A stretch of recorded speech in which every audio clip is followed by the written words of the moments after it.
और सूर्य नारायण भगवान उनके सामने प्रकट हो गए। तो सूर्य नारायण भगवान ने कहा कि कहो हमें क्यों बुलाया है। तो राजा ने कहा कि हमने बुलाया ऐसा किसी खास उद्देश्य नहीं था, बस हम तो ऐसे ही आपकी आराधना कर रहे थे।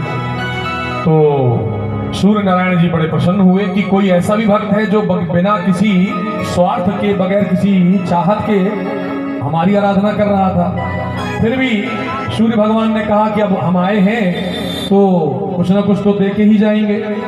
तो सूर्य नारायण भगवान गले में एक हमेशा मणि पहना करते थे। उस मणि का नाम था सीमंतक मणि। तो सूर्य नारायण भगवान ने क्या किया कि अपनी गले की मणि उतार के सत्यजित राजा को दे दिया। ध्यान से कथा सुनेंगे। यहाँ से जो है भगवान के आगे के विवाहों की चर्चा है।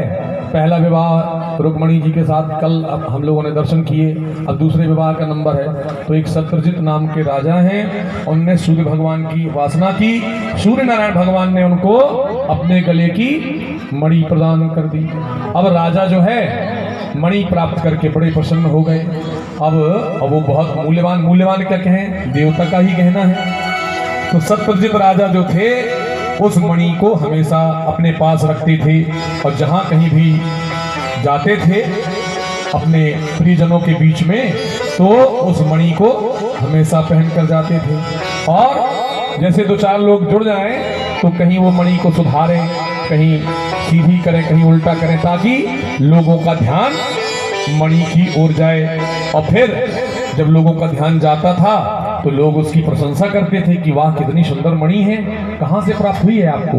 तो उनको बड़ा अच्छा लगता था। और वैसे भी सांसारिक तौर से भी, जिसको दूसरे शब्दों में हम लोग दिखावा कहते हैं, कि यदि कोई उपलब्धि हमारे पास हो जाए बड़ी, तो ज्यादातर लोग उसको दूसरों को दिखाने में रहते हैं। तो सत्यजित राजा जो हैं अक्सर करके ऐसा किया करते थे। तो एक बार क्या हुआ, देवताओं का कहीं सम्मेलन लगा हुआ था, तो वहां पर सभी देवता एकत्र हुए। वहां पर सत्यजित राजा भी गए हुए थे।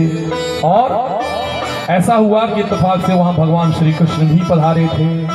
तो सत्यजित राजा अपने स्वभाव के अनुसार उस मणि को जो है बार बार उल्टा सीधी करें। तो भगवान कृष्ण उसको देखे और देख करके उन्हें लगा कि ये ठीक बात नहीं है। और उनकी इस हरकत से, राजा की ही ऐसी हरकत से भगवान को हंसी आ गई। जब भगवान को हंसी आ गई तो सत्यजित राजा जो है बड़े दूसरे भाव से उनको देख रहे थे कि पता नहीं ये क्यों हंस रहे। बाकी तो सभी लोग हमारी मणि देखकर बड़े खुश होते हैं, बड़ी प्रशंसा करते हैं, लेकिन ये जो कृष्ण हैं ये पता नहीं क्या सोच रहे हैं और मुस्कुरा रहे हैं व्यंग रूप में। और वो भगवान इसलिए मुस्कुरा रहे थे उनकी मूर्खता पर कि ये किसी देवता की मणि है और ये कोई दिखावा की चीज नहीं है, इसको संभाल कर घर में रखना चाहिए। तो इस मूर्ख राजा को देखो, ये प्रदर्शन कर रहा है, एक तो गले में पहने भी है और जहां देखो वहीं पहन कर जाता है, और यहाँ जो है बार बार उसको उल्टा सीधा कर रहा है। तो इस भाव से भगवान मुस्कुराए। खैर समय बीत गया, वो सभा समाप्त हो गई, सभी लोग अपने अपने जगह चले गए। तो एक दिन सत्यजित राजा के छोटे भाई जो हैं उस घड़ी को, उसको मणि को पहनकर जंगल चला गया। और जंगल गया तो उसको शेर ने खा लिया। राजा के छोटे भाई को शेर ने मार दिया, खा लिया। और ये यहाँ पर सत्यजित राजा को कोई जानकारी नहीं। जब भाई बहुत देर तक नहीं लौटा, 1-2 दिन तक, तो सभी लोग गए उसकी खबर लेने कि आखिर भाई कहाँ गया। तो गए तो देखे तो वो उसके अवशेष जो हैं, सत्यजित राजा के भाई के अवशेष वहाँ पड़े हुए थे। तो सभी लोगों ने ये निर्णय लिया कि संभवतः किसी जानवर ने खा लिया है। लेकिन सबने ये भी कहा कि जानवर का मणि से क्या लेना देना है, और मणि दिख नहीं रही है, वहां मणि भी गायब है। तो लोग जो जुड़े हुए थे उन्होंने राजा से पूछा, सत्यजित राजा से, कि आपको मणि को लेकर किसी पर शंका है क्या। तो उन्होंने कहा कि कैसी शंका, अरे बोले किसी पर शंका हो कि कोई इसको मान लो चुरा लेना चाहता रहा हो, ध्यान करो। तो ध्यान किए तो बोले कोई शंका नहीं कहीं समझ में आ रही। फिर अचानक ध्यान आया कि एक कार्यक्रम में गए थे सम्मेलन में, तो वहां पर जो है भगवान कृष्ण मिले थे जो, तो उन्होंने व्यंग रूप से हंस दिया था हमारे मणि को देखकर। उनका थोड़ी सा जो हमको जो वो उन्होंने किया वो हमें ठीक नहीं लगा। तो दूसरे लोगों ने कहा बिल्कुल सही बात है, वो कृष्ण तो बचपन से है ही चोर, पहले से भी माखन चोरी करता था और निश्चित ही तुम्हारा मणि, तुम्हारी मणि को उन्हीं ने चुरा लिया है और चोरी के चक्कर में ही उन्होंने या तो तुम्हारे भाई का वध कर दिया है।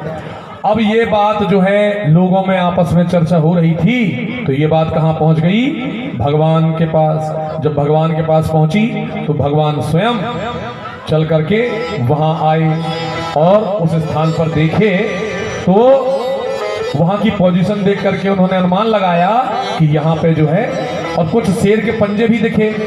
तो शेर के पंजे जब दिखे तो वो जान गए कि निश्चित ही शेर से इनका भिड़ंत हुआ है और सत्यजित राजा के भाई को शेर ने ही मारा है। अब शेर के पंजे जिस तरफ जा रहे हैं तो भगवान शेर के पंजों को ध्यान में रखते हुए उस दिशा में जाने लगे। अब कुछ दूर तक गए, वहां पे क्या हुआ? शेर के पंजे दिखना बंद हो गए, वहां से फिर रीछ के पंजे दिखने लगे। तो हुआ क्या था? इसके पूर्व की कथा कि मणि जो है, पहले शेर ने उनके भाई को मारा और मणि लेके शेर भाग रहा था, इतने में रीछ आ गया और रीछ ने जो है उस मणि को छुड़ाया और शेर को उसने, शेर से उसका जो शेर को मार के मणि लेकर के रीछ भाग गया। और वो रीछ कौन थे?